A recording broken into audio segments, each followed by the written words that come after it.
자, 환율이 왜 어렵냐 그러면 보통 가격은 싸면 그러니까 가격이 낮으면 싸고 높으면 비쌉니다.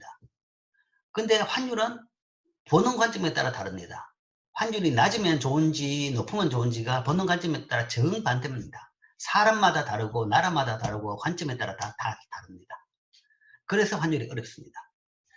자, 어쨌든 환율 그러면 환율이라는 것은 사실은 무지무지 많습니다. 무지무지 많은데 그 중에서 우리가 그냥 환율 그러면 보통 원달러 환율을 이야기합니다. 원달러 환율. 원달러 환율이라는 것은 자, 양국 간 화폐의 상대 가격입니다. 환율이라는 것은 양국 간 화폐의 상대 가격. 그러니까 나라마다 달라요. 뭐 우리가 관심 가지는 것은 다른 나라들끼리 환율은 관심이 없죠. 우리나라 원화하고의 환율입니다. 원화하고 달러하고의 환율, 원화하고 위엔하고의 환율, 원화하고 유로하고 환율, 아니면 일본 옌하고 환율, 뭐 이런 거죠. 이런 것들이 환율입니다. 즉, 두 나라 간의 화폐의 상대 가격, 물건이 아니라 돈의 상대 가격입니다. 자, 좀 더 정확하게 이야기하면 뭐 정의가 한 두 가지 있는데 지금 현재 흔히 쓰는 것은 자국 화폐로 나타낸 외국 화폐 한 단위의 가격입니다.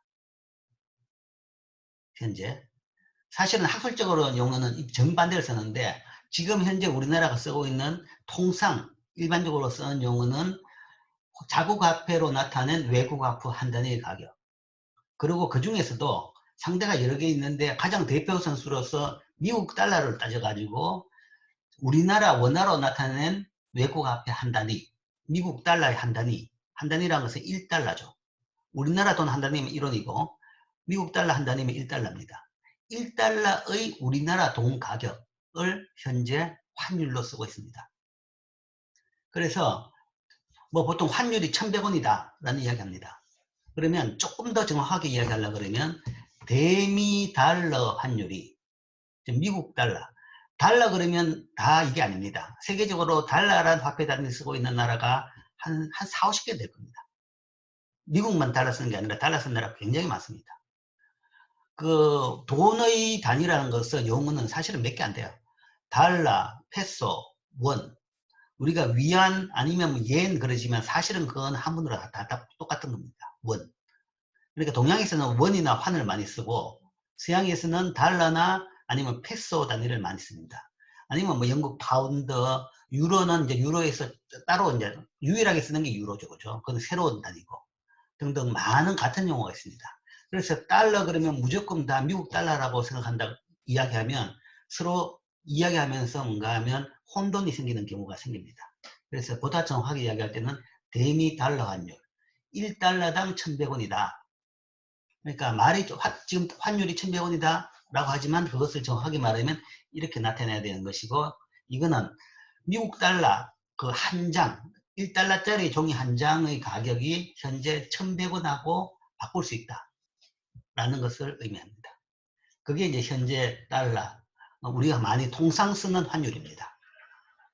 그런데 이제 뭐 여러분들이 은행에 가보면 벽에 환율표가 쭉 나와 있습니다. 그러면 이 통상 쓰는 이거 외에 다른 환율도 많이 나와 있죠. 나와 있는 것이 예를 들어서 뭐 원옌 환율, 이 100엔당 우리나라 원이 얼마인지, 위엔당 얼마인지, 유로당 얼마인지도 같이 나와 있습니다. 이거는 이제 미국 달러 외에 다른 나라에 대해서죠. 뭐 2020년 8월 30일 현재 지금 현재 1달러당 미국 달러당 1183원 환율이 1184원이고 얘는 1123원이다. 이게 얘만 좀 독특한데 모든 나라가 한 단위당인데 얘는 세계적으로 다 통상적으로 100엔당으로 나타납니다. 그러니까 그게 이제 100엔이 1달러하고 좀 비슷한 수준이기 때문에 이제 그렇게 된 거죠. 그래서 옌만은 보통 다 세계 시장에서도 다 100엔당 자국 통화의 돈으로 나타납니다. 그래서 100엔당 우리 돈으로 이야기하면 1123원이다. 1엔당으로 따진다 그러면 11.23입니다. 그러니까 1엔이 11원이다. 라는 의미가 되죠. 그 다음에 중국 위안화라고 하죠. 1위안화당 우리나라 돈 172원. 172원. 그 다음에 유럽의 공통통화 유로당 1유로당 1,408원. 이 현재 8월 3일 현재 환율입니다. 자, 이게 환율 수준입니다. 자, 그러면 우리나라 이 환율은 지금 현재 과거 어땠느냐 봅시다. 쭉 먼저 환율 수준부터 봅시다. 지금 1180원 정도 여기 되겠죠. 그죠? 1180원, 1200원이 좀 안 되는 요 수준입니다. 쭉 역사를 보면, 환율 역사를 보면 1960년대는 한 250원, 300원 됐습니다. 그러다가 이게 400원 됐다가 480원으로 한 4, 5년 정도 고정 환율을 또 유지했습니다. 1달러당 480원 고정 환율을 유지하다가 이게 또 이렇게 올랐습니다. 올랐다가 그 다음에 다시 80년대 중반부터는 떨어집니다. 떨어졌다가 그 다음에 다시 갑자기 팍 올라버리죠. 갑자기 팍 올라버립니다. 왜 이때 갑자기 팍 올랐냐? 라고 하면 이게 이제 소위 금융위기죠. 우리나라 98년 금융위기 때문에 우리나라 환율이 확 올랐습니다. 여기서 환율이 올랐다는 이야기는 우리나라 돈 가치가 떨어진 겁니다. 환율이라는 것은. 자, 동일한 1달러하고 바꾸는 비율입니다. 미국 1달러하고 적게 바꿀수록 우리 돈이 비싼 겁니다. 우리 돈을 많이 줘야 되면 우리 돈이 싼 거죠. 그렇기 때문에 이 환율은 높을수록 우리 돈 가치가 떨어지고 낮을수록 우리 돈의 가치가 높아지는 그런 셈입니다. 그래서 여기서 쭉까지 이렇게 간다 그러면 이거는 우리 돈 가치가 떨어진 걸로 볼 수 있는 거죠. 계속 올라갔기 때문에. 그런데 이제 이렇게 급작스럽게 올랐는데 이거는 사실은 비정상적인 상황 때문에 올랐고 그 뒤에 이제 이 값이 점점점 내리죠. 내려가지고 여기서 이제 문제가 조금 해결되면서 다시 내려가지고 뭐 1,000원까지 깨졌다가 또 다시 올라가지고 지금 현재 이 정도. 그러니까 여기 계속 그러니까 1,100원 수준에서 지금 거의 한 15년 정도 1,100원 수준에 왔다 갔다 하고 있습니다. 그러면 아마 이게 지금 현재 뭐 적정 수준이구나 라고 보는 거죠. 사후적으로 봐서는 뭐 그런 정도구나 라는 거죠. 그러니까 이것도 경제를 반영하는 거기 때문에 급작스럽게 변하지는 않습니다. 물론 비정상적인 상황이 발생하면 이렇게 급작스럽게 오르긴 오르죠. 오르긴 오르는데 계속 이렇게 10몇 년 동안 유지했다는 말은 이게 지금 거의 적정 수준인 것 같구나 라는 이제 생각을 할 수 있겠죠. 교수님, 질문 하나만 해도 될까요? 그렇죠. 언제든지. 여기 보면은 표가 점점 가격이 올라가고 있으면은 돈의 가치가 점점 떨어졌다는 얘기인데, 우리나라가 옛날부터 못 살았다가 점점 잘 살게 됐으면은 이 그래프가 반대로 돼야 맞지 않을까 하는 생각이 들어서 왜 점점 우리나라 원의 가치가 떨어지는 건지 혹시 알 수 있을까요? 좋은 질문이었습니다. 당연히 해야 되는 질문이고 좋은 질문입니다. 물론 이제 뒤에 거기에 대한 답이 나오지만 먼저 질문했으니까 답을 하겠습니다.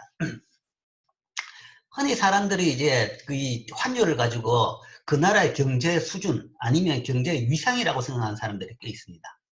그렇기 때문에 통화 가치를 높게 유지하려고 합니다. 우리나라도 사실은 이때 1960년, 50년대 굉장히 높게 유지했습니다. 우리나라 능력에 비해서. 그때는 돈이 그 나라의 예를 들어서 뭐랄까 힘이랄까 아니면 위세랄까 그렇게 생각하기 때문에 그 대표적인 나라가 지금 든다 그러면 북한입니다. 이거는 이제 이 환율은 공식 환율이라고 생각해야 됩니다. 근데 북한에서 보면 지금 정확한 액수는 모르겠지만 북한 공식 환율은 굉장히 북한 돈의 가치가 높아요. 그런데 실제 장마당에서 거래되고 있는 돈은 그 가치의 10분의 1도 안 됩니다. 그 이야기는 소위 이 환율 자체를 위세라고 생각해가지고 억지로 높여놓고 실제적으로 그 가격 기능은 못하고 있는 거죠. 사실 이때까지 그랬습니다. 우리나라도. 이때까지. 실제적으로 이제 공식 환율은 이렇게 높지만 이게 이때 진정한 시장 환율에 대해 가지고는 대부분 동의를 못합니다. 그러면 진정한 시장 환율은 뭐냐? 쉽게 이야기하면 소위 암시장 환율입니다. 시장 환율이 암시장이죠. 이때 환율에서 뭔가 하면 사람들이 자유롭게 환전을 해줬다 그러면 이게 시장 환율이죠. 근데 이때는 환전은 특별한 사안이 아니면 환전을 안 해줍니다. 국가에서 케이스 바이 케이스 환전. 물론 자유로운 영역도 안 되고 환전도 안 되는 겁니다. 그냥 국가에서 정책적으로 이런 환율 수준을 유지했던 거죠. 유지해서 실제 이 가격이 제대로 된 가치를 평가 안 하고 이게 사실 이거보다 훨씬 더 높은 게 맞을 겁니다. 맞은데 이렇다라는 거고, 그게 하나가 있고, 그 다음에 환율 자체가 그런 의미는 전혀 없습니다. 그냥 가격일 따름입니다. 예를 들어서 물건 가격이, 예를 들어서 PC 가격이 한대, 노트북 가격이 200만 원이냐 아니면 400만 원이냐 별 차이가 없다는 이야기죠. 물론 200보다 400만 원이 비싸죠. 동일 시점에서 200보다 400이 비쌉니다. 배로 비싸지만 시점이 다르다 그러면 다른 의미입니다. 시점이 다르다 그러면 예를 들어 가지고 뭐 지금 200만 원인데 1년 있다, 3년 있다가 PC 가격이 400만 원이 됐다. 그럼 그게 PC 가격이 비싸졌냐는 판단할 수가 없습니다. 왜냐하면 다른 물건 가격이 어떻게 되냐를 봐야 되죠. 다른 물건 가격은 다 3배 올랐는데 PC 가격은 2배밖에 안 올랐다. 그러면 PC 가격은 오히려 떨어진 겁니다. 그러니까 숫자로 나타낸 돈의 가치, 가격 자체가 뭔가 절대적인 의미를 가지는 것은 아니다 라는 이야기죠. 그렇기 때문에 환율이 높고 낮은 것이 절대적인 개념은 아니다 는 것이 있고, 그 다음에 이제 제일 직접적인 답은 이겁니다. 왜 이렇게 바뀌느냐? 그러면 왜 이렇게 바뀌느냐는 환율을 변화시키는 요인을 보면 됩니다. 어떤 것이 환율을 결정하느냐 보면 절대적인 환율 수준보다는 이제 기간 간 변해있는 환율 수준을 결정하는 가장 중요한 요인은 양국 간의 인플레이션율입니다. 지금 금방 이야기했죠. 물건 가격이라는 것은 결국은 인플레이션율에 따라 가지고 변한다. 인플레이션율, 그러니까 그 나라의 전반적인 물가 상승률하고 똑같이 가면 가격은 올랐지만 그거는 실제적으로 오른 게 아니다. 똑같다는 이야기죠. 그것보다 떨어지면 가격은 싸진 것이다. 숫자는 올랐지만. 결국은 양국 간의 돈의 가치는 돈의 인플레이션율에 따라 합니다. 인플레이션이 많은 나라는 돈 가치가 떨어지는 거죠. 양국 간의 통화의 가치는 양국 간의 인플레이션의 차입니다. 여기서 이게 이렇게 올랐다는 이유는 그만큼 미국에 비해서 우리나라가 물가가 이 기간 동안에 많이 올랐다는 이야기죠. 물가가 많이 올랐기 때문에 우리나라 돈의 가치가 떨어진 겁니다. 물가를 빼고 나면 가치는 안 떨어졌어요. 오히려 올랐다고도 볼 수 있습니다. 그러니까 이거는 그냥 환율도 다른 거와 마찬가지로 그냥 숫자에 따릅니다. 숫자로, 그리고 그 숫자를 결정하는 가장 큰 원인은 돈이다. 돈의 가, 그러니까 인플레이션율이다. 인플레이션율. 그러니까 인플레이션율은 물론 이제 경제학을 배우면 통화 공급량에 따라 결정됩니다. 돈을 얼마나 많이 찍었냐에 따라 결정되는 거죠. 일반적으로 그렇다고 해가지고 그러면 우리나라가 인플레이션이 높았다. 그럼 우리나라가 잘못했다. 그것도 아닙니다. 그거는 이제 그 나라 경제 발전 단계에 따라 발전 단계 시대에 따라 가지고 인플레이션율이 차이가 많습니다. 일반적으로 선진국은 인플레이션율이 낮고 개도국은 높습니다. 우리나라도 1980년대까지만 하더라도 매년 인플레이션율이 10에서 15% 정도였습니다. 10에서 한 15%. 그러니까 돈 가치가 굉장히 빠르게 떨어지는 거죠. 그 결과가 이렇게 된 거죠.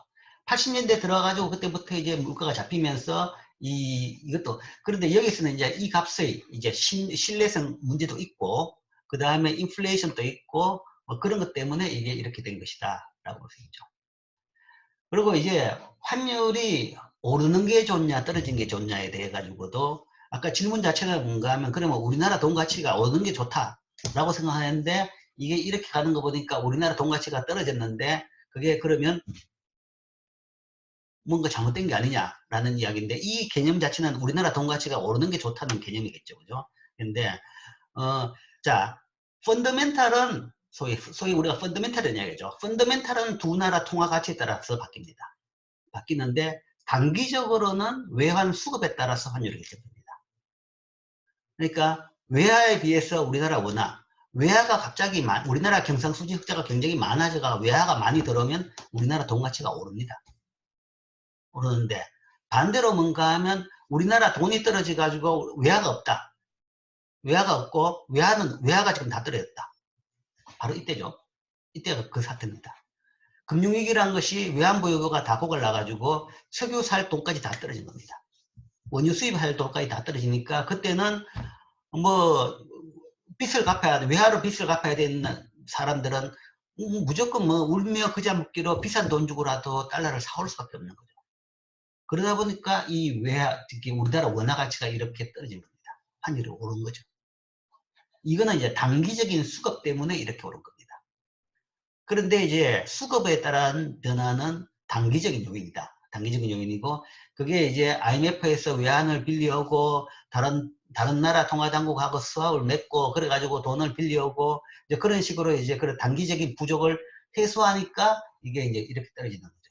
떨어지고, 그 다음 거기다 플러스 경상수 적자를 많이 내가지고 이제 외환이 많이 들어오는 구조가 바뀌니까 이게 이제 이렇게까지 떨어져 주는 겁니다.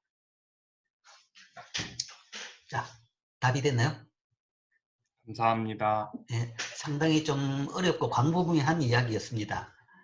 이 정도 가지고 이해할 수 있을지는 참 자신 없지만 더 궁금하면 경제학을 배워보기 바랍니다. 특히 이제 뭐 이런 과목은 국제금융론 그런 과목이 이제 환율에 대해서 다루는 제일 전문화된 과목입니다. 자, 어쨌든 통화 가치는 이렇게 떨어졌다가 최근에는 이제 좀 뭐 안정적인 상태다. 하고 자, 환율 제도 역사가 쭉 있는데 이거는 뭐 볼 필요는 없습니다. 그냥 이걸로 이야기한다 그러면 이때 이게 고정됐다. 자, 여기에 나타나는 환율은 단 하나 또 이야기할 것은 연평균 환율입니다. 연평균. 환율이란 것은 매분 매초 나옵니다. 매분 매초 나옵니다. 그래서 국가에서 근데 통화당국에 고시하는 환율도 하루에 뭔가 하면 한 10번씩 고시하기도 합니다. 변화가 심하면. 그런 식으로 변화가 많습니다. 변화가 많은데 실제 이제 일별 환율은 대부분 그날 종가 환율을 씁니다. 주가 지수도 종가를 쓰죠. 그날 시장 마감할 때 환율을 쓰는데 그것만 쓰더라도 이것보다 변동이 훨씬 더 심합니다. 훨씬 더 심하고 그 다음에 이때 이제 굉장히 올라갔는데 사실은 98년 초에 최고로 피크 찍을 때는 2100까지 올라갔습니다. 이 그래프를 뚫고 올라갈 정도. 하루는 2100 이상 정도까지도 올라가기도 했습니다. 근데 이제 그건 하루 이야기고 한 달 평균으로 나타냈을 때는 이때 제일 높은 1400이 됐다. 라는 이야기죠. 자, 그런데 이제 여기는 고정이죠. 변화가 없죠. 이거는 이제 정책적으로 고정시킨 겁니다. 시장에서 가격이란 것이 매일 변화 없다는 것, 1년 내내 변화가 없다는 것은 그거는 사실은 존재하지 않는 거죠. 이게 이 변화가 없는 것은 고정환율제를 했기 때문에 그런 겁니다. 뭐 어쨌든 우여곡절을 겪어가지고 지금은 우리나라 환율은 거의 자유변동환율제라고 이야기합니다. 그게 이제 제대로 된 것이 금융위기 이후 한 2000년대 들어가지고 이때부터 자유변동환율제를 했다라고 봅니다. 그렇기 때문에 사실은 그전 이때 환율은 신뢰성이 낮다라는 이야기를 했죠. 정부에서 인위적으로 조절을 하는 환율이었다라고 봅니다. 뭐 그렇기 때문에 이때는 뭐 억지로 이렇게 낮은 수준을 유지했다라고도 볼 수 있겠죠. 이 자유변동환율제. 현재는 자유변동환율제다. 그것은 외환시장에서 그 거래되는 거에 따라 가지고 환율이 결정된다. 거래되는 그 값을 가지고 그냥 고시하면서 환율이라고 한다. 자, 그러면 외환시장이 뭐냐? 여러분들이 시장이라 그러면 상품시장은 뭐 재래시장도 있고 뭐 할인마트도 있고 뭐 편의점도 있고 이제 그런 게 시장이죠. 그죠? 시장이지만 물건 사는 데가 시장입니다. 그럼 외환시장이 어디냐? 우리나라 그러니까 뉴스 시간에 보면 환율에 대해서 리포트할 때 나오는 배경이 외환시장입니다. 제일 대표적으로 그 배경을 비추는 데가 외환은행 데스크입니다. 외환은행 딜링룸이 있습니다. 지금은 모든 은행들이 외화거래를 하지만 사실은 1990년대 말까지만 해도 외화거래는 외환은행밖에 못했습니다. 즉 환전은 외환은행에 갔으면 할 수 있었습니다. 그래서 이름 자체가 외환은행입니다. 외환은행. 이거 근데 그게 지금 아마 다른 은행하고 합병해가 이름이 좀 바뀌었나? 뭐 그렇죠. 그렇지만 어쨌든 그래서 여전히 그 은행이 우리나라에서 외환 거래를 제일 많이 합니다. 즉 그 우리나라 원하고 그 외국 돈하고의 거래. 그러니까 개인은 은행 가서 환전을 하지만 은행은 그 돈 가지고 필요에 따라 가지고 외국하고 거래를 하는 거죠. 뭐 그러니까 세세한 단위는 아니죠. 큰 돈 단위로 해가지고 100만 달러, 뭐 5만, 뭐 1000만 달러, 500만 달러씩 그런 식으로 원하고 달러하고 바뀌기도 하고 유로하고 바꾸기도 하고 그런 식으로 거래해가지고 국내 환전을 위해가 찾아온 사람들한테 바꿔주기도 하고 바꿔주는 용도로 그렇게 가지고 있고 또한 국내에서 수출을 해가지고 외환을 받아온 기업들이 들고 오면 또 그 돈 가지고도 또 그런 식으로 이제 거래를 합니다. 그래서 그 외환시장 딜링룸이 소위 말해서 그 외환은행 딜링룸이 외환시장이다라고 볼 수가 있겠죠. 지금은 이제 외환은행뿐만 아니라 모든 은행들의 외환 딜링룸이 있습니다.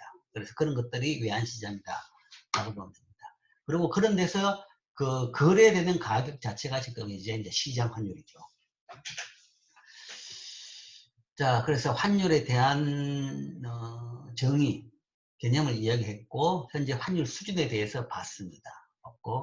뭐 모든 환율을 보려고 그러면 너무 많기 때문에 제일 대표적인 대미 달러 환율 하나만 봤습니다. 그리고 제도는 지금 현재 이제 자유 변동 환율제를 실시하고 있다라는 거죠. 뭐 과거 역사야 뭐 그냥 참고로 보면 됩니다. 자, 그 다음에 이제 뭐 처음에 인트로덕션에서 이야기했는데 환율은 보는 관점에 따라 다르다고 이야기했습니다. 높은 게 좋다, 낮은 게 좋다. 우리나라 돈 가치로 따져보면 낮은 게 좋죠. 돈 가치가 돈 가치가 높은 게 좋냐? 그것도 모릅니다. 돈 가치가 낮은 게 좋냐? 그것도 모르죠. 사람마다 입장이 다르다는 이야기죠. 자, 그 이야기입니다. 환율이 상승하면, 상승이라는 것은 현재 쓰는 기준으로 1100원에서 1200원으로 바뀌었다. 1달러하고 거래할 때 1100원으로 샀던 것을 1200원으로 샀다. 샀는지 파는지 그건 모릅니다. 입장이 다르다는 이야기죠. 달러를 가지고 있는 사람은 파는 거고 달러가 필요한 사람은 원화 들고 가서 달러를 사는 겁니다. 그렇기 때문에 입장이 다르다는 이야기죠. 자, 환율이 상승하면 일반적으로 수출이 늘고 수입은 줍니다. 환율이 상승하면 물건 가격은 사실은 우리나라에서 만드는 물건은 원화로 가격이 그냥 고정되어 있습니다. 기업에서 물건 나올 때 생산 가격은 딱 고정되어 있겠죠. 그런데 거기에서 환율이 올랐다. 라는 거죠. 그렇게 되면 달러로 나타내는 수출품 가격이 하락합니다. 예를 들어서 물건 하나에 뭔가 하면 1100원에 만들었다. 이 물건 한 대 만드는 생산 비용이 1100원이다. 그러면 이윤, 적정 이윤 다 포함해가 1100원이다 라고 생각한다 그러면 이 물건은 1달러에 수출합니다. 1달러에 수출하는데 자, 갑자기 환율이 1200원이 됐다. 그러면 그 물건 가격은 어떻게 되느냐? 그대로 반영한다 그러면 이 환율대로 반영한다 그러면 1100원에 만들었는데 1100원에 만들어 가지고 물건을 팔았는데 그러니까 1100원에 만들어 가지고 예를 들어가 이때는 물건을 수출해 가지고 뭐 그 물건 한 개 팔면 1달러를 받아왔습니다. 10개 팔면 100개 팔면 100달러를 받았죠. 근데 1100원에 만들어 가지고 100개 팔아 가지고 100달러를 받아왔는데 그게 이때는 이걸 수출업자 같은 경우에는 100달러를 가져왔다 그러면 그걸 돈을 우리 돈으로 환전하죠. 환전한다 그러면 100달러 곱하기 1100 하면 11만 원이죠. 11만 원을 받게 됩니다. 그런데 갑자기 환율이 1200원으로 바뀌어 있습니다. 똑같이 이 회사는 1100원에 물건 만들어 가지고 100개를 외국에다 팔고 돈은 달러로 100달러를 받아왔어요. 받아왔는데 100달러 들고 은행 가보니까 1200원을 받게 되는 거죠. 12만 원이 된 겁니다. 11만 원이 아니라 12만 원 돈을 더 벌게 되는 거죠. 그런데 대부분 그런 일은 발생 안 합니다. 발생 안 한 게 뭐 조금은 발생하지만 대부분 그렇게 되면 가격 조정을 합니다. 환율이 바뀌면 수입업자도 거기에 따라 가지고 반응을 하게 되죠. 그래서 만약에 그 기업이 그 이윤 수준을 그대로 유지한다 그러면 물건 가격이 1달러가 아니라 이제는 90센트로 떨어지는 거죠. 1100원에 만들었는데 환율이 이렇게 됐다. 그러면 90센트. 90센트라 그러면 그게 1100원 정도가 되죠. 그죠? 90센트 정도. 91센트인지. 90센트에 팔면 1100원 받는 겁니다. 그러면 기업은 옛날하고 관계가 없는 거죠. 그래서 옛날보다 가격을 낮춰가지고 90센트에 판다. 그렇다 그러면 물건 가격이 10%나 떨어졌기 때문에 물건이 많이 팔리겠죠. 그래서 수출이 는다. 라는 거죠. 즉, 달러로 나타낸 수출품 가격이 하락하는 거죠. 수출품 가격이 하락하니까 수출이 늘게 됩니다.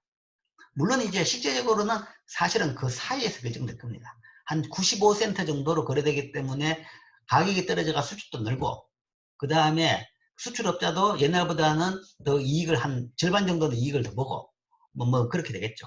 어쨌든 그 부분도 있지만 결국은 수출품 가격은 하락합니다. 수출품 가격은 하락하고 물건 가격이 하락하면 더 잘 팔리죠. 수출이 늘어나죠. 그래서 여기서 이렇게 가면 수출이 는다. 그죠? 반면에 수입은 반대입니다. 수입은 줍니다. 환율이 이렇게 간다 그러면. 수입업자는 수입할 때 이제 물건값 달러에 뭐 물건 한 개당 몇 달러로 해가지고, 외국에서는 뭔가 하면 우리 돈을 단위로 안 쓰니까 뭐 대부분 다 세계적인 거래에서는 미국 달러 단위로 이렇게 계약을 합니다. 그럼 물건 한 개당 얼마? 1달러 딱 결정되어 있는 거죠. 그러면 1달러에 대한 물건 수입 들어옵니다. 그러면 1달러에 대해 가지고 처음에 이럴 때는 우리가 1100원 들고 가가지고 1달러 바꿔서 수입업자가 상대국에다가 그거 송금해주면 되죠. 그럼 물건이 들어오는 겁니다. 그런데 환율이 1200원으로 바뀌었다. 그러면 이제는 1달러 송금하려고 그러면 1100원이 아니라 1200원이 있는 거죠. 돈이 더 비쌉니다. 그러면 1100원에 들여가지고 1달러 들여가지고 수입했던 물건 가격을 뭐 1100원에 팔았다. 근데 이제는 그렇게 못 팔죠. 이제는 환율이 이렇게 되면 1200원에 팔아야 되는 겁니다. 그러니까 대부분 환율이 오르게 되면 수입품 가격은 거기에 비례해가지고 오릅니다. 물론 저쪽 수출업자가 저쪽 업자가 뭔가 하면 가격을 거기다가 조금 깎아주면 좀 나을지 모르겠지만, 뭐 물론 1대1은 아니지만 그런 부분이 조금 작동하지만 어쨌든 방향으로 봐서는 대부분 수입이 줄게 되는 거죠. 원화로 나타내는 수입품 가격이 오르기 때문에 수입이 준다. 그 다음에 외화를 차입한 사람은 손실을 보고, 외화로 돈을 빌린 사람은 외화로 돈을 빌린 사람은 처음에 빌릴 때는 뭔가 하면 1달러 빌렸는데 1달러 빌려가지고 그 돈 가지고 우리나라 쓰기 위해서 환전해가 1100원을 썼죠. 근데 1달러 빌기 때문에 이제 만기가 돌아 외화를 차입한 사람이 나중에 이제 갚으려고 그러면 1달러 갚아야 되겠죠. 갚을 때 보니까 1달러를 갚으려고 그러니까 1200원이 됩니다. 그럼 돈 빌린 사람은 손해를 보는 거죠. 반면에 외화를 빌려주는 사람이 이익을 봅니다. 외화를 빌려주는 사람은 원화로 볼 때는 빌려줄 때는 1100원 가지고 1달러 바꿔가 빌려줬는데 받을 때는 1달러 받으면 그 1달러 가지고 원화로 바꾸면 1200원이 되는 거죠. 그래서 이익을 보는 거죠. 딱 정반대입니다. 그러니까 자, 환율이 상승하면 수출은 늘고 수출업자는 좋아지고 수입은 줄고 수입업자는 피를 봅니다. 또한 돈을 차입한 사람, 외화를 차입한 사람은 손해를 보게 되고 외화를 빌려주는 사람은 이익을 본다. 그러니까 자기 위치에 따라 가지고 정반대의 현상들이 손익이 발생합니다. 또한 환율이 반대로 변하면, 환율이 하락하면 정확하게 정반대 현상이 발생합니다. 환율이 하락한다는 것은 1200원에서 1100원으로 떨어지는 거죠. 그러면 원화, 우리나라 돈의 가치가 상승한 겁니다. 그러면 다 좋아졌다라고 생각하지만, 자, 누구한테 좋아졌느냐? 우리나라 돈의 가치가 높아졌기 때문에 좋아졌다. 그러나 좋아진 사람도 있고 나빠진 사람도 있는 겁니다. 자, 수입업자는 좋아졌습니다. 그리고 외화 차입한 사람은 좋아졌습니다. 그러나 이렇게 되면 수출업자는 나빠졌습니다. 수출이 줄게 되죠. 우리나라 물건 가격이 비싸집니다. 우리나라 물건 가격이 비싸지기 때문에 수출이 안 된다는 이야기예요. 안 되고 수출업자는 손실을 보게 된다.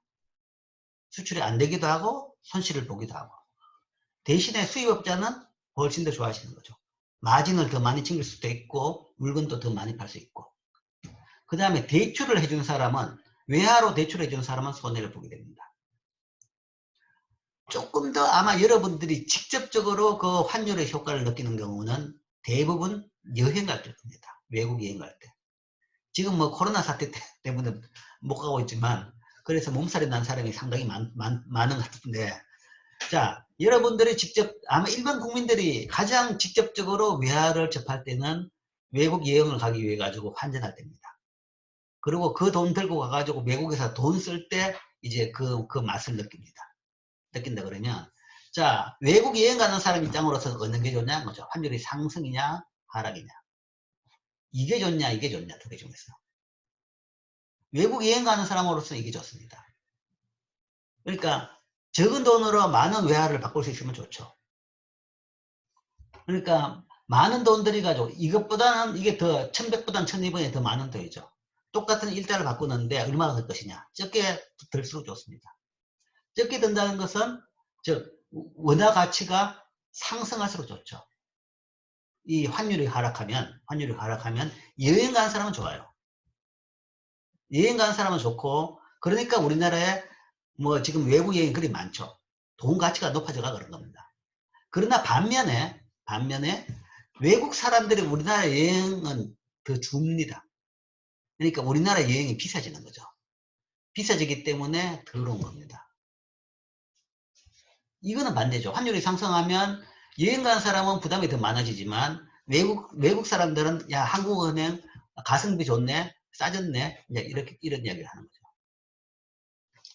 최근에 뭐 아베노믹스, 그 다음에 뭐 미국, 일본하고 중국하고의 분쟁, 뭐 온갖 복잡한 문제가 많았는데 뭐 최근 데이터를 봐서도 뭐 중국을 제일 싫어하는 나라가 어느 나라냐? 일본입니다. 일본 국민의 뭐 87%가 중국이 싫다라고 반응을 했다고 합니다. 그런데도 불구하고 아마 중국도 만만찮게 일본을 싫어할 겁니다. 그럼에도 불구하고 그 다음에 이제 그 소위 영토 문제 때문에 중국하고 일본은 굉장히 뭐 첨예하게 다투고 있죠. 그럼에도 불구하고 코로나 사태 이전까지만 하더라도 중국 관광객이 엄청나게 일본으로 갔습니다. 양국 간에 뭔가 정치적으로 싸우고 있는데 우리나라에서 만약에 그래 갔다 그러면 저 매국노 그러면서 아니 돌을 맞아 지경일지 모르는데 물론 단체 없는 건 잘 안 갔죠. 안 갔지만 많은 사람들이 엄청나게 일본으로 여행 갔습니다. 그래서 중국 관광객이 소위 일본 관광시장에서 엄청난 비중을 차지했습니다. 그리고 솔직히 말해서 우리나라도 대일 관계가 최근에 나빠지기 전까지만 하더라도 굉장히 많은 사람들이 일본 여행을 갔죠. 뭐 하다못해 가지고 그냥 쇼핑한다고 아니면 스시 먹는다고 뭐 예를 들어서 금요일 날 밤에 퇴근하고 가가지고 비행기 타고 가가지고 그 토일 있다가 뭐 일요일 밤에 온다든지 뭐 일요일 새벽에 오는 그런 젊은이들도 꽤 있다고 합니다. 그런 식으로 여행을 가는 사람들도 많았어요. 그러니까 가볍게 쉽게 많이 갔습니다. 그런데 그렇게 일본 관광이 왜 그래 많이 늘었냐 그러면 그 아베노믹스의 제일 큰 뭐 기여죠. 실제 기여인데 예나 가치가 떨어져서 그렇습니다. 예나 가치가 뭔가 하면 사실은 달러로 봐가지고 그 한때는 뭐 60엔도 있었지만 한 80엔 정도 됐습니다. 아베노믹스 시작하기 전에 시작할 때쯤 돼가지고 1달러당 80엔이 그게 120엔까지로 올랐습니다. 환율이 올랐다는 것은 그만큼 일본 예나 가치가 한 50% 떨어진 거죠. 그러니까 아베노믹스 시작하기 이전까지만 하더라도 일본은 세계적으로 제일 비싼 나라였습니다. 동경 물가가 세계 제일 비싼 도시다라는 것이 한 20, 30년 동안 세계적인 기록이었습니다. 세계적인 랭킹이었는데 지금은 동경보다는 서울 물가가 더 비싸다고 이야기하죠.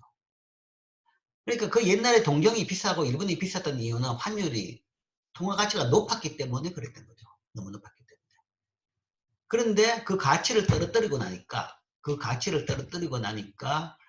뭐 서로 국가 간의 분쟁이 있다 그래도 사람들은 싸니까 움직이더라고요.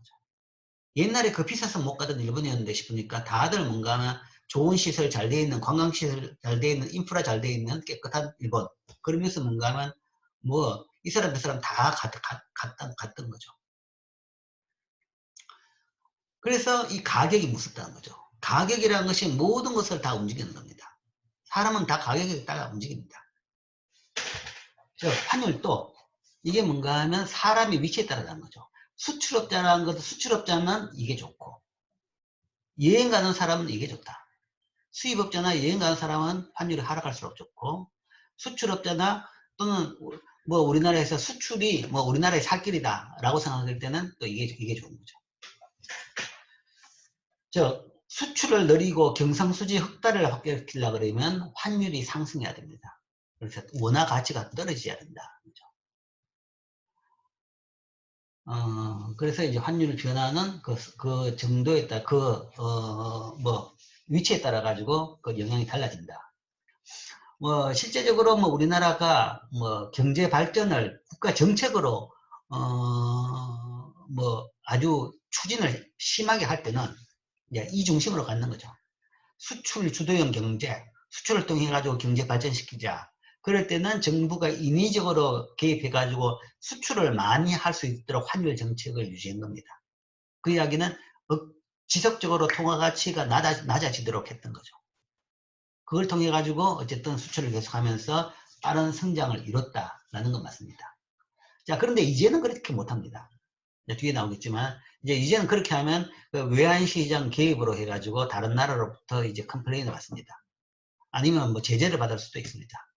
지금은 이제 환율을 못 사는 개도국이 좀 먹고 살라고 그렇게 하는 거에 대해 가지고는 선진국들은 그냥 뭐 가만히 있는데 못 사는 개도국이 아니라 어느 정도 된 나라가 뭐 선진국 반열에 들어간다 만다 하는 정도의 나라가 이제 자기 나라만 더 잘 살라고 외환시장에서 환율을 자기 유리한 쪽으로 끌어간다?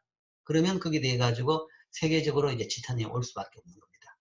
그래서 요즘에는 가능한 한 이제 우리나라도 경제 규모에 따른 책임과 그 다음에 상대국과의 분쟁 그런 차원에서도 외환시장에는 이제 개입을 거의 안 합니다. 자, 그 다음에 현재 이제 자유변동환율제에서 자유변동이 아니다 그러면 환율은 뭐 국가 마음대로죠. 정책 당국의 마음대로 할 수 있지만 이제 그게 아니고 자유변동환율제에서 시장에서 결정될 때 환율은 어떻게 결정되느냐. 아까 질문이 와서 답을 했습니다. 이제 그 내용입니다. 자, 환율은 장기적이라는 것이 이제 일시적인 이상한 요인이 없다 그러면 발생하는 아주 평균적인 환율이다 라고 보면 되죠. 장기적으로 양국의 물가가 같아지는 수준에서 결정됩니다. 양국의 물가가 같아지는 수준. 이미 이 용어에 대해서 우리가 배웠습니다. 앞에 1장에서 소위 구매력 평가설을 설명해서 PPP 환율을 설명하면서 PPP의 용어에 대해서 한번 이야기했죠. 그게 바로 이 이야기입니다. 이게 환율 결정 이론. 국제금융론에서 환율 결정의 첫 번째 이론이라고 이야기합니다. 즉 양국 물가가 같아지는 수준에서 결정된다. 서로 교역이 자유롭다 그러면 결국은 환율은 같은 수준에서 두 나라에서 물건이 같아져야 되는 거죠. 다르다 그러면 다른 만큼 뭔가 하면 서로 차이거리가 발생합니다. 싼 데서 사서 비싼 데 팔면서 이익을 보는 사람이 있고 그럼 그런 사람들이 행동하면서 양국의 물건 가격은 같아집니다. 싼 데 물건 가격은 오르고 비싼 데 물건 가격은 떨어져서 결국은 같아집니다. 그래서 그렇게 결정된다라는 것이 기본 이론입니다. 자, 그런데 이제 이거는 뭐 펀더멘탈한 이론이고 이거는 이제 절대적인 수준에 대한 이론이고 근데 이제 절대적인 수준이라는 것이 이제 뭐 꼭 일치하지는 않죠. 왜냐하면 그 물건이라는 것이 모두가 다 거래될 수 있는 것이 아니고 거래 안 되는 물건도 많고 그 다음에 거래하는데 비용이 많기 때문에 일치는 안 됩니다. 안 되지만 자 대략적으로 그렇다. 그리고 그게 절대 수준이고 그 다음으로 이제 동태적으로 시간의 바뀜에 따라 거기서 어떻게 바뀌느냐 그러면 인플레이션이 더 많이 발생한 나라 통화가치가 가라간다. 그 다음에 여기에 따라 결정되니까 그 다음부터는 최소한 그 당시에부터 발생한 인플레이션율로서 알 수가 있다는 거죠. 두 나라 물가 상승률이 동일하다 그러면 환율은 변할 수가 없다는 거죠. 그냥 비슷한 수준을 장기적으로 유지한다. 처음에 물건 가격이 같다, 틀리다, 그게 정확하게 같냐 틀리냐 모르겠지만 어쨌든 그렇게 결정된다는 이야기는 그 다음부터는 물건 가격이 변하는 걸 본다 그러면 환율이 변하는 걸 본다 그러면 두 나라 물가가 얼마나 바뀌느냐에 따라 결정되는 거죠. 물가에 따라서 결정된다. 물가가 같이 변하면 환율은 변하지 않는다. 그리고 물가가 더 많이 오른 나라, 인플레이션이 더 많이 발생한 나라의 통화가치는 하락한다. 그래서 쭉 이렇게 올라갔다는 것은 통화가치가 하락한 겁니다. 하락한 것은 미국에 비해서 우리나라 인플레이션율이 높았다. 라는 이야기죠. 쉽게 말해서 그거는 뭐 상식입니다. 아까도 이야기했지만 개도국들은 보통 인플레이션율이 높고 선진국은 낮습니다. 우리나라가 뭐 최근까지는 개도국이었죠. 그렇기 때문에 계속 그 차이 때문에 계속적으로 달러에 대해서 통화가치는 대부분 개도국들이 지속적으로 환율은 오릅니다. 그렇기 때문에 그렇게 됐고, 이제는 그게 이제 평평하게 됐다는 이야기는 더 이상 우리나라도 그렇게 고인플레이션 국가는 아니죠. 이제는 뭐 선진국하고 인플레이션율이 거의 차이가 없습니다. 그렇다 보니까 지금 환율은 변화가 없는 그 수준이라는 거죠. 그 이야기는 인플레이션이 변화가 없다 그러면 우리나라가 더 빠르게 성장한다고 해가지고 환율이 변하지는 않습니다. 빠르게 성장한다고 해가지고 통화 가치가 오르지도 않습니다. 환율이 떨어지지는 않습니다. 그리고 환율은 화폐적인 현상으로 통화 가치와 인플레이션에 따라서 결정된다. 자, 이게 장기적인 환율 결정 원리고, 그렇지만 일시적으로, 단기적으로는 환율은 외환의 수급에 따라서 결정됩니다. 모든 물건 가격은 다 마찬가지입니다. 장기적으로는 결국은 생산 비용에 따라 결정되지만 단기적으로는 수급에 따라 결정된다. 갑자기 어떤 물건이 좋더라는 소문이 퍼지면 공급보다 뭐 수요가 많으면 가격이 오르는 거죠. 그런데 이제 그렇게 되면 드디어 기업들이 수요가 늘었네 싶어가지고 더 생산 설비를 늘리고 더 공급을 늘리면 가격이 원래 수준으로 떨어집니다. 그러니까 일시적으로는 수급에 따라서 바뀌죠. 경상수지 흑자가 많이 발생하면 외환의 공급이 늘어나서 자국통화 가치는 상승합니다. 자, 이게 이제 경상수지 흑자가 많이 늘어나면, 자, 수급에 따라 결정되는데 이 균형에서는 수급이 일치된 겁니다. 경상수지도 균형이고 환율도 변화가 없고 그 균형이죠. 자, 이 균형에서 만약 여기서 경상수지 흑자가 확 늘어났다. 전에 비해 가지고 외환이 훨씬 더 많이 들어온 거죠. 외환이 훨씬 더 많이 들었다 그러면 그때는 외환의 가치가 떨어집니다.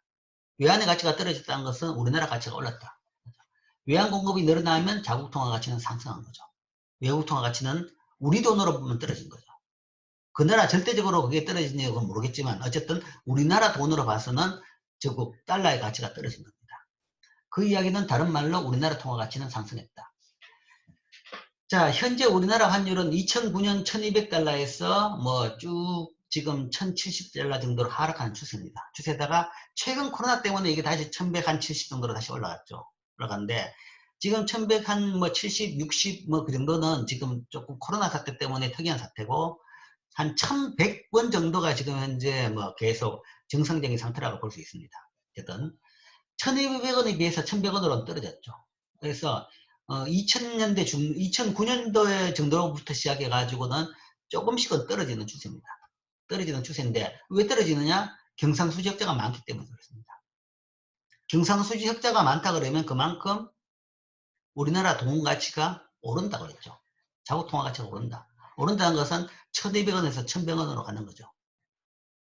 사실 우리나라 경상수지가 뭐 이래 떨어졌는데 이 하락 추세는 대규모 경상수지 흑자에 따른 현상이다.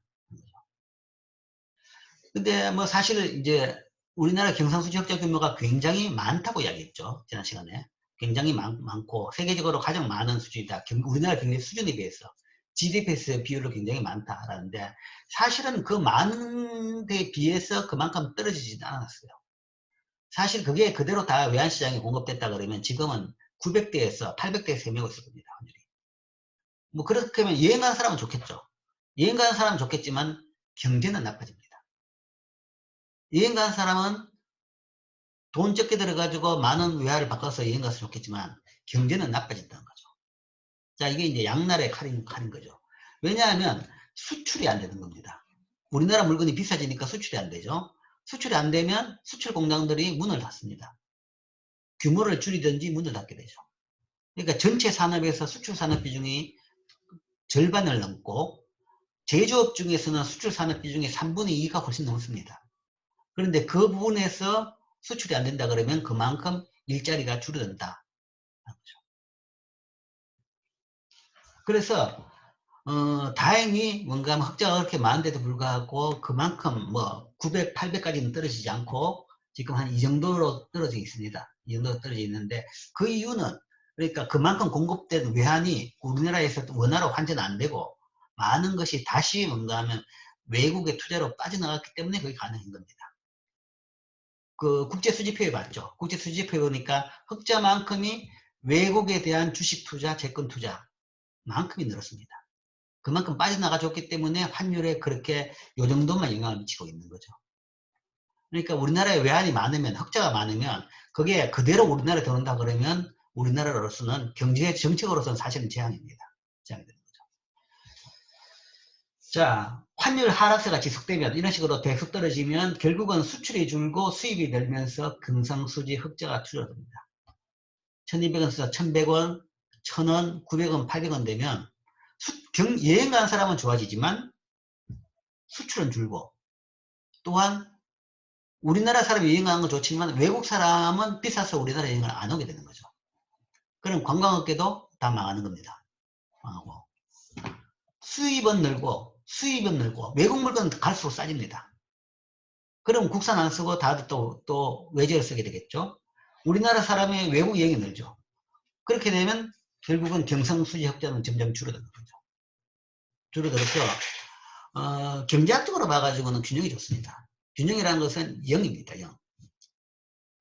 경상수지 흑자가 0이면 적자도 없고 흑자도 없는 0인 상태가 균형이라는 이야기죠. 그렇게 되면 환율도 변화가 없는 것이고 그런 것이 이제 세계적인 분쟁 차원에서도 결국에는 봐서는 다들 제로섬 게임이기 때문에 누가 흑자 보면 누가 적자를 봐야 됩니다. 그렇기 때문에 분쟁이 많이 생기는데 그런 차원에서도 다 0이 좋은 거죠. 자, 그거는 이제 경제학적인 이야기고 그러나 모든 나라가 또 자기 이익을 챙기는 거죠. 자기한테 좀 좋고 그래가 돈을 좀 더 벌고 싶기도 하죠. 그래서 이제 그 싸움의 그 전쟁입니다. 그래서 이제 경제라는 건 전쟁이라는 이야기죠. 그래서 이 환율 하나가 이 전쟁터에서 완전히 전쟁의 방향을 좌우하는 이제 그런 부분입니다. 실제적으로 우리나라도 이 환율 정책을 잘못해가지고 98년 금융위기가 생겼어요. 98년 금융위기 원인이 뭐냐? 뭐 우리나라 기업들이 나빴고 회계 관행이 나빴고 부정부패가 많고 뭐 재벌들이 문어발식 경영을 했고 온갖 이야기가 다 나오죠. 근데 그게 뭐 98년에 갑자기 그랬나요? 옛날부터 그랬죠. 왜 갑자기 98년에 금융위기가 생겼냐는 겁니다. 왜 97년에 갑자기 금융위기가 생겼냐를 보면 그때 통화당국이 통화정책을 잘못했기 때문에 그렇습니다. 그러니까 이 통화정책, 환율 변화라는 것은 굉장히 무서운 겁니다. 무섭고 한 번에 모든 가격을 다 바꾸는 거죠. 모든 경제의 방향을 뒤바꿀 수 있는 겁니다. 근데 이제 뭐 실수는 실수고 다행히 그 실수를 기회로 삼아가지고 우리나라 경제 구조를 그래도 조금 더 이제 선진국 구조로 바꿨다는 차원에서는 뭐 좀 수업료는 좀 비쌌지만 그래도 좋은 경험이었다라고 이제 지나가서는 우리는 이제 다시 이제 평가를 하죠. 자, 이게 이제 환율에 대한 이야기입니다. 질문. 자, 질문이 없으면 그 다음으로 국제경제 질서에 대해서 좀 다뤄보겠습니다. 자, 이게 이제 여기에서 환율도 이야기했고, 그 다음에 경상수지, 수출, 수입을 다 이야기했죠. 자, 모든 경제 거래가 상대국이 있는 겁니다. 국내에서 이야기가 아니라 외국하고 그거죠. 자, 외국하고 우리가 수출을 자유롭게 하고, 뭐 수입을 하고, 그 다음에 환율, 자, 이것도 전쟁이라고 이야기했죠. 전쟁이라는 것은 뭔가 하면 서로 상대국하고의 경쟁입니다. 수출에서의 경쟁, 수입에서의 경쟁, 환율에서의 경쟁, 아니면 자본 투자에서의 경쟁, 이제 그런 경쟁을 하는 거죠. 경쟁을 한다 그러면 룰이 필요한 거죠. 근데 큰 분란 없이, 최근에 좀 분란이 심했지만, 오랫동안 큰 분란 없이 세계적으로 그런 식으로 서로 거래를 하는 세계 경제다. 라는 것이 지금 우리들의 평가입니다. 그러면 그게 왜 분란이 없었냐? 질서가 있기 때문에 그렇습니다. 국가 내에서도 뭔가 하면 사람들이 그래도 평화롭게 사는 게 왜 평화롭게 사느냐? 법이 있고 공권력이 있기 때문에 평화롭게 사는 겁니다. 다 질서가 있고 나름대로 합의가 있기 때문에 서로 그 내에서 남의 이익을 침해 안 하고 살기 때문에 평화롭게 사는 거고 질서를 지켜서 사는 거죠.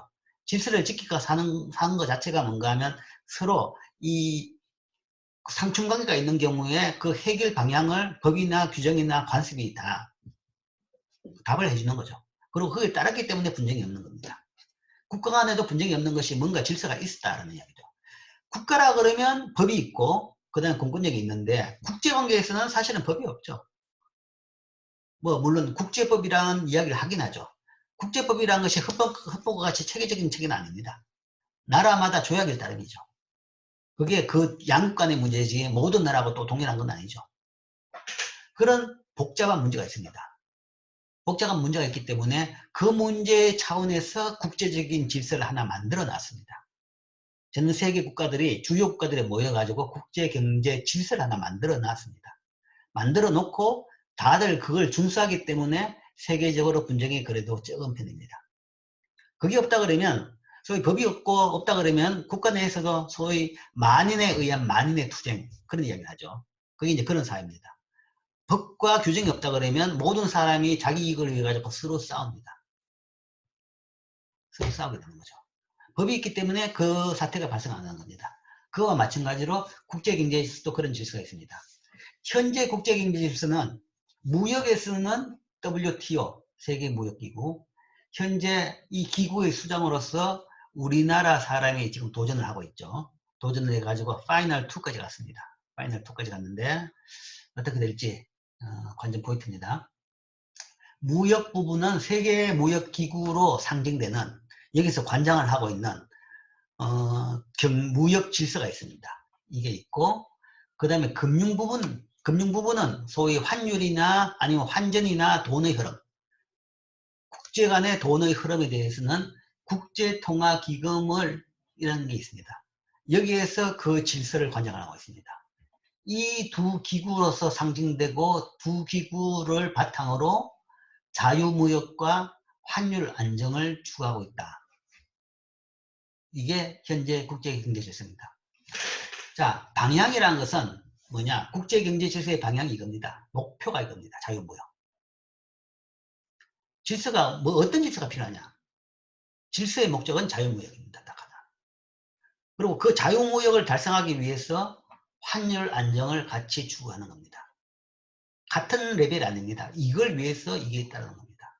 이 자유무역을 하기 위해서 자유무역의 정의부터 시작해서 서로 국가 간의 협력이랄까 뭐 그런 부분에 대한 협약을 유지하고 했는 것이 WTO하고 WTO 협약입니다.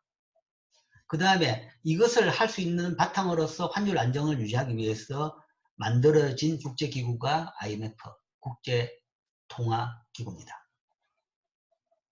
미션 임파서블에 나오는 IMF가 아니고 국제통화기구입니다. 이 국제경제질서는 1930년대 대공황과 이에 따른 자국 우선주의적 보호무역주의가 2차 세계대전의 배경이 되었다는 반성에서 2차 세계대전의 종전과 더불어서 구축이 되어 있습니다. 자, 이걸 왜 만들었느냐? 그전까지는 이런 게 없었습니다. 그전까지는 세계경제질서라는 게 없었습니다. 그러니까 2차 대전 이전까지만 하더라도. 근데 이제 2차 대전 끝나고 나서 끝날 때쯤 이걸 만들었습니다. 만들었는데 왜 이런 걸 만들었냐? 2차 대전이라는 것이 2차 대전이란 참 인류 최악의 참상이었습니다. 전 지구적으로 다행히 우리나라는 뭐 전쟁터가 안 됐지만 전 지구적으로 전쟁이 일어나면서 수많은 사람들이 죽고 완전히 그 유럽 전역이 완전히 초토화됐고 뭐 아시아에서도 일본 아니면 뭐 저기 동남아시아들도 초토화됐습니다. 중국도 그렇고요. 중국도 일부 그렇고. 그런 식으로 소위 인류의 생존의 위협이 될 정도의 큰 참상이었습니다. 그러고 나니까 사람들이 다, 자, 이제 우리 제발 이런 일이 안 발생하게 해야 되겠다는 거죠. 자, 왜 이런 일이 생겼느냐? 전쟁 치른 나쁜 세 나라. 독일, 이탈리아, 일본. 전범국가죠, 그죠? 그래서 전범국가를 어떻게 나름대로 뭐 거기에 대해 가지고 처단을 하긴 했습니다.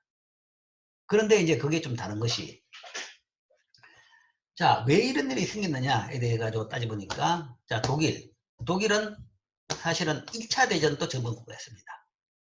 1차 세계대전도 전범국가였고 1차 세계대전에 독일과 오스트리아 뭐 그쪽 나라들이 전범국가였죠. 전쟁을 일으킨 거죠. 그래서 패배했죠. 그래서 이제 2차 대전이 끝나고 난 뒤에 1차 대전이 끝나고 난 뒤에는 그래서 독일에 대해 가지고 엄하게 처벌을 했습니다. 뭐 인적 처벌도 하고 그 다음에 전후 배상금을 통해 가지고 야 너희들이 전쟁 치러가 우리나라들이 다 피해를 봤으니까 돈을 내 해가지고 돈도 엄청나게 배상금을 매겼습니다. 그런데 따져보라고요.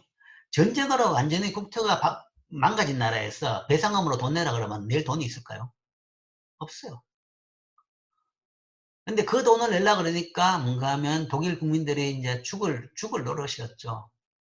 결국 다 내지도 못했습니다. 낼 수도 없었고 낼 수 있는 돈만 자꾸 찍어가 내다 보니까 하이퍼 인플레이션이라는 이상한 상태도 발생했고 결국은 그런 상황이 독일에서 나치라는 그런 조직이 성장할 수 있는 토양이 됐던 겁니다. 자, 전쟁을 쳤다 그러면 그거는 누구 잘못한 사람 몇 사람이 잘못되는 거지 그 국민이 왜 잘못했냐는 거죠.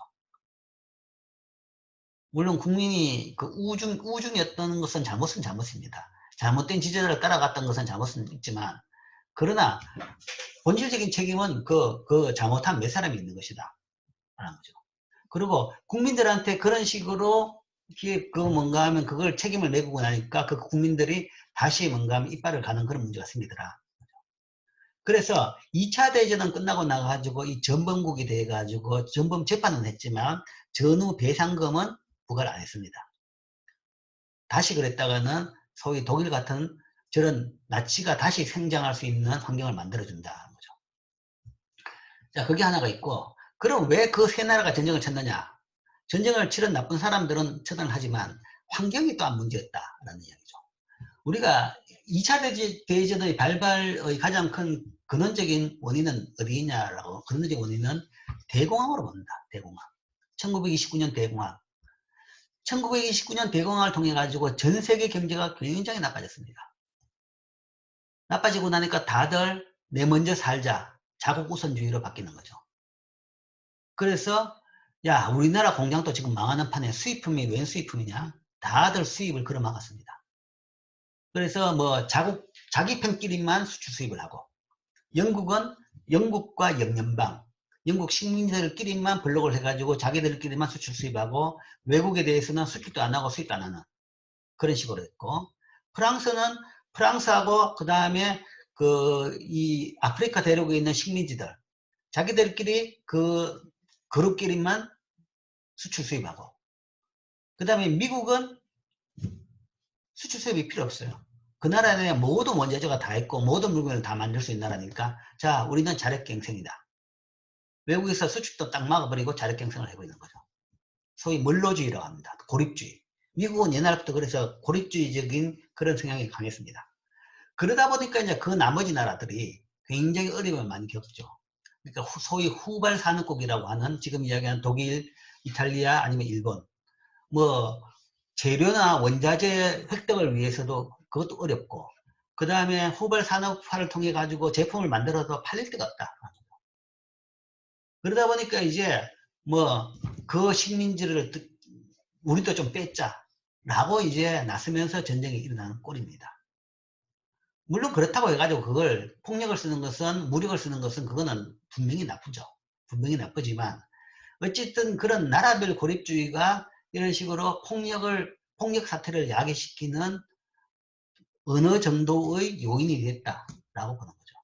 그렇기 때문에 지금부터는 그러지 말자 라는 것이 이때의 반성이었습니다. 대공황에 따라 가지고 이때의 반성 2차 대전의 배경이라는 것이 고립주의 때문에 국가적으로 무역을 막는 고립주의 자국우선주의 때문에 2차 대전이 발생하게 됐다. 그래서 지금부터는 그런 걸 우리 안 하는 것을 세계 질서로 만들자 라는 차원에서 만든 게 이겁니다. 자, 라는 차원에서 이거 맞는데 자 그럼 자유무역은 왜 좋냐? 자유무역은 뭐 경제학을 배웠으면 알겠지만 뭐 들어는 봤겠죠. 그래도 상식적으로 리카르도의 비교 우위로 되겠습니다. 자, 어쨌든 무역은 왜 좋냐? 각국이 비교 있는 산업에 특화해서 생산하고 수출하는 자유무역은 결국은 양국의 소비를 다 늘릴 수가 있습니다. 물론 이제 그것도 사정에 따라 가지고 무역하면서 문을 닫는 뭐 산업이나 기업은 피해는 좀 보지만 총량적으로 두 나라는 다 이익은 볼 수가 있습니다. 총량적으로. 그래서 자유무역이 좋다라는 것이 이제 경제학적인 기본 철학이고 기본 방향입니다. 기본 이론이죠. 이게 자유무역이죠. 그래서 자유무역은 결국 양쪽이 좋더라. 좋은데 이게 이제 뒤로 역전으로 간다 그러면 양쪽이 다 나빠지는 거죠. 자유무역하고 있다가 갑자기 두 나라가 문을 닫았다. 그렇게 되면 섣푸른 생각으로는 수입품 막아가지고 대신 우리나라에 만들면 되지. 그러면 일자리가 더 생기겠지. 라고 하겠지만 수입품 막아가지고 일자리 생기는 것보다는 수출 못해가지고 일자리 없어지는 게 더 많다는 얘기죠. 수입품 막게 되면 당연히 우리나라 물건을 수입한 나라에서도 우리나라 물건 수출을 막아버립니다. 사람들이 다 가만히 안 있는 거죠. 서로 그런 거죠. 수출을 막으면 수입을 막아버리면 우리나라 수출도 안 되는 거죠. 그건 둘 다 막히는 겁니다. 그러니까 우리만 살자 생각해가지고 수입을 딱 막아가지고 수입품을 우리나라에 만들어서 일자리 더 만들자 라고 생각하지만 그래서 일자리 만들어지는 것보다는 수출품이 수출 안 돼가지고 없어지는 일자리가 더 많아진다 라는 것이 이제 문제인 거죠. 그래서 일단 세계적으로 봐가지고 자유무역에 따라서 특화해가 서로 분업해가지고 만드는 것이 가장 효율적이고 다들 더 파이를 키울 수 있다는 건데 그렇게 키워놓은 데서 다시 막아버리면 다들 파이가 준다. 그러니까 이제 서로 아기다툼이 벌어지는 거죠. 그게 이제 2차 대전이 된 거다. 라고 보는 거죠. 자, 그래서 자유무역이 이렇게 좋다. 그래서 이제 이 자유무역을 우리가 계속 세계 경제 질서로 유지를 하자라는 차원에서 2차 대전이 끝날 쯤에 제일 처음 만든 것이 소위 가트라는 국제무역질서입니다. 국제무역질서는 가트입니다. 가트는 1930년 대공황 이후에 야기된 경쟁적 관세 장벽과 블록주의의 재발을 막기 위한 관세 협정입니다. 그러니까 경제사정이 나빠지니까 수입품을 막는다. 수입품을 막는 방법이 어떤 것이 있느냐? 최근에 여러분들이 잘 쉽게 볼 수 있죠. 트럼프 대통령이 어떤 짓을 하는가 보면 알 수 있습니다. 관세를 올리고 그 다음에 블록주의. 이 나라는 되고 저 나라는 안 되고 막 그러고 있는 거죠. 이런 것들입니다. 이게 이제 옛날에 계속 이런 일이 있었습니다. 1920년대, 30년대 계속 이런 일이 있습니다. 관세를 올려가지고 지금 뭐 트럼프 대통령이야 뭐 중국에 대해서만 관세를 하죠. 근데 중국에 대해서 목적 달성하면 그 다음 다른 나라로 다음 나라 갈 겁니다. 독일, 그 다음에 일본, 한국, 대만 이런 게 이제 다음 순서로 쭉 되어 있는 겁니다. 쭉 되어 있는 건데 관세를 올리고 블록주의. 그 다음에 우리 블록 만들어 가서 우리끼리만 거래하자. 얘는 빼버리자. 이런 걸 통해 가지고 소위 자국우선주의로 가면서 세계 경제가 망해지면서 대공황이 돼버리고 그래서 뭔가 하면 사실 세계전쟁이 날 수 있는 그런 배경이 돼버렸다. 그래서 이걸 막기 위해서 더 이상 이런 거는 못하게 하자. 라고 만든 것이 가트입니다. 그래서 이 가트라는 것은 협정국 간 최혜국 대우를 한다는 거죠. 가트라는 것은 General Agreement on Tariff and Trade. 그러니까 관세와 무역에 관한 일반 협정이라고 번역합니다. 관세와 무역에 관한 일반 협정인데 어떤 협정이냐? 그러니까 이건 기구가 아니라 협정입니다. 협정문인데 협정문의 제목입니다. 제목인데 그 협정의 가장 주요 내용은 이 협정에 가입한 모든 나라들은 상호 최혜국 대우를 한다. 최혜국, most favored country라고 이야기합니다. favor를 가장 많이 준 나라. 그래서 우리 번역을 최혜국 대 가장 혜택을 많이 주는 혜택이라는 것이 관세 혜택. 그 이야기는 최저 관세 대우를 한다는 거죠. 나라별로 관세는 할 수가 있어요. 그거는 각 나라별로 뭐 독자적인 이 정책 능력이니까. 그렇지만 차별은 하지 말라는 거죠. 똑같이 줘라. 그리고 가장 낮게 똑같이 줘라는 거죠. 똑같은 최저 관세가 있다. 그러면 그걸 협정국끼리는 다 똑같이 그 관세를 적용하라. 그걸 통해 가지고 블록주의, 관세 장벽을 낮추는 거죠. 이게 이제 가트 협정입니다. 즉 관세를 통한 무역 제한을 없애는 협정이다. 그런데 지금은 이제 가트가 아니라 WTO라고 했죠. 이게 왜 바뀌었냐 그러면 가트를 좀 해보니까 뭐 이 명분에 어떻게 저항을 할 수가 없으니까 대부분 여기는 가입하고 이건 지킵니다. 지키는데 이게 있으니까 이제는 나라별로 다른 이상한 짓을 하기 시작해요. 가트 체제 내에서 비관세 장벽이 높아지더라는 거죠. 관세는 못 높으니까 관세 이외에 다른 걸 가지고 장벽을 높이더라는 겁니다. 그래서 뭐 다른 게 어떤 것이 있느냐, 뭐 통관을 어렵게 한다든지 위생 기준을 이상하게 만든다든지 아니면 뭐 기술 기준을 이상하게 바뀌는 겁니다. 자, 쉽게 이야기하면 여러분들이 나라별로 콘센트의 구멍이 다 다릅니다. 동그란 구멍 아니면 일자 구멍, 그것도 2개 있는 나라 3개 있는 나라 뭐 복잡하죠. 그 왜 다를까요? 물론 2개 정도는 있을 수가 있어요. 110V 있다고 220V 있다고 2개는 있을 수 있지만 그렇게 많이 다른 이유가 왜 있냐? 110V에서도 그렇게 많이 달랐습니다.